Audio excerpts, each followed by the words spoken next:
మన బొజ్జ వినాయకుడికి ఎంతో ఇష్టమైన బెల్లం కుడుములను ఎలా రెడీ చేయాలో ఈ వీడియోలో చూసేద్దాం రండి.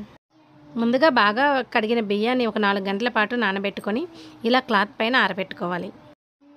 ఇలా ఆరబెట్టినాక ఇలా పొడి పొడిగా అవుతాయి. వీటిని బాగా మిక్సీ చేసుకోవాలి, బాగా మెత్తగా అయ్యేంత వరకు. పిండిని అయితే ఒకసారి ఇలా జల్లించుకోవాలి. ఈ విధంగా ఉంటే సరిపోతుంది పిండి.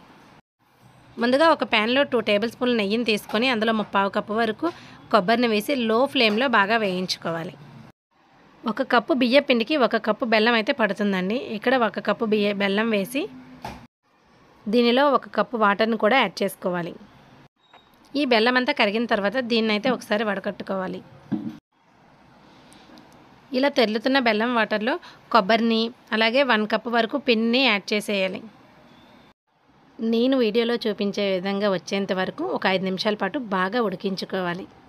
దీనిని కాస్త చల్లారేంత వరకు ఇలా మూత పెట్టి పక్కన వదిలేద్దాం.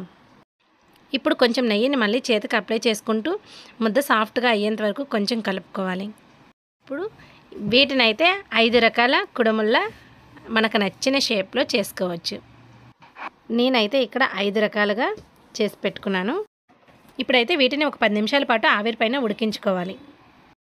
ఇంతేనండి, సింపుల్గా 10 నిమిషాల్లో 5 రకాల కుడుములను అయితే వినాయకుడికి నైవేద్యంగా మనం తయారు చేసుకోవచ్చు. ఈ వీడియో మీకు నచ్చినట్లయితే please like, share and subscribe.